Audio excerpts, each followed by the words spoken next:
Hi, this is Ray Evans, the week of May 18th, 2020. And probably the question that I'm getting the most this week is forget the market for a second. It's nice to have it bounce up a little bit, but what kinds of planning opportunities should we be taking advantage of in light of everything that's going on?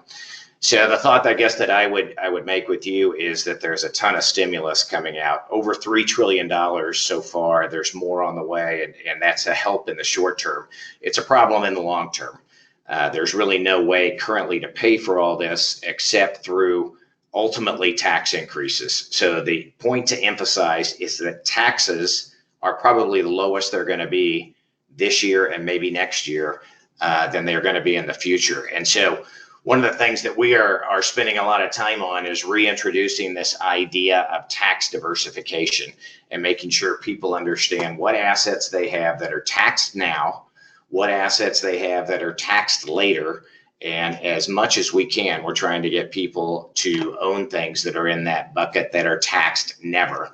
And one of the things that we want to spend an awful lot of time on with people in the near future, in the coming months, is making sure they understand the value of having less money in IRAs and more money in Roth IRAs, where the distributions are completely 100% tax-free. So we're going to be showing people the pros and cons of that approach, the tax implications of doing that, but we really want to reintroduce this whole idea of what things do we have, what assets do we have that are never going to be taxed. We'd rather pay taxes, believe it or not, now and in the next year than we would in the coming years, because there's no other way to pay for all of this stimulus that's coming out from the government except through tax increases. Thanks very much. Appreciate it. Look forward to visiting with you all soon. Take care.